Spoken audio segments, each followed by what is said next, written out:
왜 이렇게 급성장하고 있을까요? 이유는 분명합니다. 기존 금융은 느리고 수수료도 꽤 비쌉니다. 반면 스테이블 코인은 언제든지 빠르고 저렴하게 돈을 보낼 수 있죠. 일반 코인은 가격이 자주 바뀌어서 금융 시스템을 만들기엔 불안정하기 때문에 안정적인 스테이블 코인이나 실물 자산 기반 토큰이 주목받고 있는 거예요. 블랙록이나 시티은행, HSBC처럼 큰 기관들도 이 시장에 발을 들이고 있고요. 각국 정부들도 스테이블 코인과 자산 토큰화를 다룰 법과 기준을 정비하고 있습니다. 규칙이 또렷해지면 시장도 훨씬 더 커지기 쉬워지겠죠.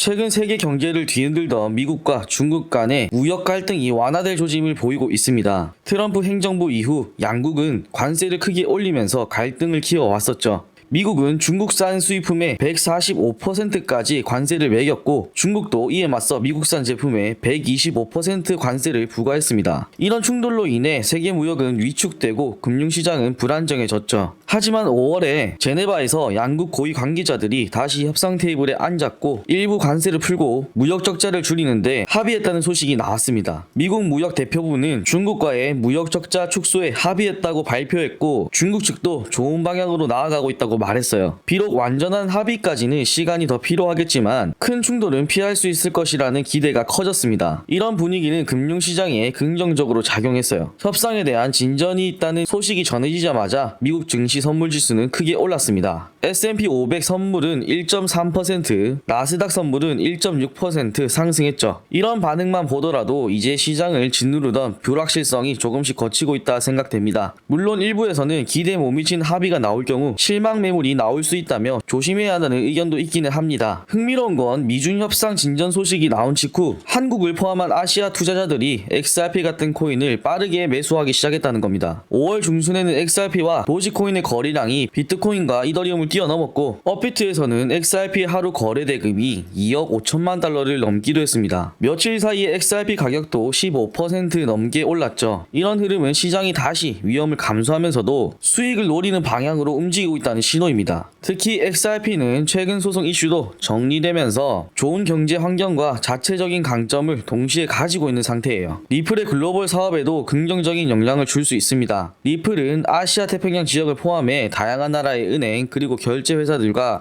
협력 중인데 미국과 중국 사이에 긴장이 풀리면 이런 비즈니스 환경도 더 좋아질 가능성이 높아지겠죠. 예를 들어 중국은 여전히 암호화폐에 보수적이지만 홍콩을 통한 우회 방식으로 리플 솔루션을 도입하려는 움직임도 있습니다. 무역이 활발해질수록 더 빠르고 효율적인 국제 결제 수단에 대한 수요가 높아질 수밖에 없기 때문이에요. XRP는 바로 이 수요를 겨냥한 결제 네트워크입니다. 글로벌 경제 불확실성이 줄어들고 시장 심리가 회복되면 XRP 같은 가상자산이 더 많은 기회를 가질 수 있을 거예요. 지금 암호화폐 시장에서 가장 빠르게 성장 중인 분야는 스테이블 코인과 RWA, 즉 실물 자산의 토큰입니다. 예전에는 코인이 투기 대상으로만 여겨졌다면 이제는 실제 돈이 흐르고 있는 플랫폼이 되고 있다는 이야기죠. 현재 블록체인에 있는 실물 자산 규모는 약 2,500억 달러가 넘고 이 중 절반 이상인 55%가 이더리움 네트워크에 있습니다. 왜 하필 이더리움일까요? 가장 큰 이유는 보안이 잘 갖춰져 있고 누구나 쉽게 자산을 만들 수 있는 기반이 잘 마련되어 있기 때문입니다. 실제로 세계 최대 자산 운용사 블랙록은 이더리움 기반의 국채 펀드 BUIDA를 통해 25억 달러 이상을 운영하고 있어요. 이 펀드 하나만으로도 지금 블록체인에 있는 전체 국채 상품의 40% 이상을 차지할 만큼 규모가 큽니다. 또 중요한 건 스테이블 코인의 역할입니다. USDT, USDC 같은 달러 연동 코인은 블록체인 안에서 실제 돈처럼 쓰이고 있어요. 디지털 방식으로 발행된 전체 자산 중 95% 이상을 차지할 정도로 영향력이 큽니다. 2025년 1분기 기준 전 세계에 유통 중인 스테이블 코인은 2천억 달러가 넘었고 이더리움 메인넷에서는 3조 달러가 넘는 송금이 이뤄졌어요. 왜 이렇게 급성장하고 있을까요? 이유는 분명합니다. 기존 금융은 느리고 수수료도 꽤 비쌉니다. 반면 스테이블 코인은 언제든지 빠르고 저렴하게 돈을 보낼 수 있죠. 일반 코인은 가격이 자주 바뀌어서 금융 시스템을 만들기엔 불안정하기 때문에 안정적인 스테이블 코인이나 실물 자산 기반 토큰이 주목받고 있는 거예요. 블랙록이나 시티은행, HSBC처럼 큰 기관들도 이 시장에 발을 들이고 있고요. 각국 정부들도 스테이블 코인과 자산 토큰화를 다룰 법과 기준을 정비하고 있습니다. 규칙이 또렷해지면 시장도 훨씬 더 커지기 쉬워지겠죠. 이런 흐름 속에서 리플도 자체 스테이블 코인인 코인인 RLUSD를 만들었어요. 리플의 글로벌 송금 시스템과 직접 연결되어 있고 실사용을 목적으로 탄생한 코인입니다. RLUSD는 미국 달러와 1대1로 연동되고 단기 국채 같은 안전한 자산을 바탕으로 보장받고 있어요. 투명하게 운영되기 때문에 규제에도 잘 맞는 구조로 설계되어 있어 기관들이 사용하기에 적합하겠죠. 2024년 말 출시 이후 몇 달 만에 유통 시가총액이 2억 4천만 달러를 넘었고 거래 누적 금액도 8억 6천만 달러를 돌파했는데 리플의 다양한 파트너사들도 국제 송금에 RLUSD를 적극 활용하고 있습니다. 게다가 RLUSD는 크라켄, 비트스탬프 같은 거래소에서도 거래가 가능해서 기관뿐만 아니라 일반 투자자들도 쉽게 사용할 수 있어요. 리플은 RLUSD를 XRP로 대체하려는 게 아니라 서로를 보완하는 역할로 보고 있습니다. RLUSD는 디지털 달러 역할을 하고 XRP는 다양한 통화를 연결하는 중간다리 역할을 하죠. 이 구조는 향후 중앙은행 디지털 화폐 CBDC나 민간 스테이블 코인이 리플 네트워크에 연결될 수 있는 기반이 되기도 합니다. 리플은 XRP 레저에 달러, 유로, 엔화 같은 여러 법정화폐를 올려놓고 그 사이를 XRP가 연결하는 글로벌 결제 시스템을 만들려고 하고 있어요. 실제 돈이 흐르고 구조적인 기반이 빠르게 정비되고 있는 지금 이제는 시장 바깥에서 바라보는 시선이 어떻게 바뀌고 있는지가 중요해졌습니다. 그 중에서 주목을 해야 하는 부분은 지난번 영상에서도 이야기했었던 XRP 선물 상장에 대한 내용이죠. 바로 다음 주 월요일 5월 19일에 CME 거래소가 XRP 선물 상품을 정식으로 상장합니다. 이미 CME는 비트코인, 이더리움, 솔라나 선물까지 다뤄왔죠. 그런데 이번에 XRP까지 포함시키면서 암호화폐 선물 시장이 점점 더 다양해지고 있습니다. CME는 전 세계에서 가장 큰 파생 상품 거래소이자 정부 규제를 받는 공식 기관이에요. 이런 곳에서 XRP 선물이 거래된다는 건 XRP가 주요 투자 대상으로 인정받고 있다는 거겠죠. 이번에 상장되는 XRP 선물 상품은 이런 구조로 운영됩니다. 먼저 상장은 2025년 5월 19일에 이뤄질 예정인데 아직 관련 기관의 최종 승인을 기다리고 있고요. 한 번에 거래할 수 있는 양은 두 가지로 나뉩니다. 소액 투자는 2,500개, 고액 투자는 5만 개 단위로 구성되어 있어요. 이 상품은 XRP 실물을 직접 주고받지 않고 나중에 가격 차이만큼 달러로 정산하는 방식인데 쉽게 말해서 현금으로 이익이나 손해를 계산해주는 거예요. 비트코인이나 이더리움 선물처럼 XRP를 직접 들고 있지 않아도 가격 변동에 투자하거나 리스크를 조절하는 데 사용될 수 있습니다. 여기서 핵심은 기관들이 XRP에 좀 더 쉽게 접근할 수 있다는 겁니다. 선물 상품은 시장의 거래량을 늘리고 자산의 적정 가격을 찾는데 큰 역할을 해요. 그렇기 때문에 XRP 시장의 투명성과 신뢰도를 높일 수 있습니다. ETF는 선물 시장이 얼마나 잘 작동하느냐에 따라 승인 여부가 결정되기 때문에 이번 CME 상장은 XRP ETF 출시를 앞두고 꼭 필요한 마지막 퍼즐로 보고 있어요. 리플의 CEO인 브래드 갈링 하우스도 이번 CME 상장을 두고 오래 기다려온 현실화라고 표현했습니다. 이제 XRP는 단순한 알트코인이 아니라 진짜 기관 투자자들의 자금이 들어올 수 있는 새로운 길목에 서게 됐어요. 이제 XRP는 단순히 기술력이나 커뮤니티만으로 움직이는 코인이 아닙니다. 글로벌 경제 환경의 변화, 스테이블 코인과 실물 자산 시장의 성장, 그리고 CME의 선물 상장까지 하나하나 따로 보면 개별적인 이슈일 수 있지만 지금처럼 연결해서 보면 흐름은 너무도 분명합니다. 시장은 이미 움직이고 있고 제도권은 그 흐름을 받아들이기 시작했어요. 그 중심에 XRP가 있다는 사실 이제는 부정하기 어렵습니다. 지금 이 시점에서 중요한 건 단기 가격보다도 구조 변화에 우리가 어떻게 대응하냐겠죠. 앞으로도 XRP를 비롯해 시장의 큰 흐름을 함께 짚어가도록 하겠습니다. 영상이 도움이 되셨다면 구독, 좋아요, 알림 설정 부탁드리고요.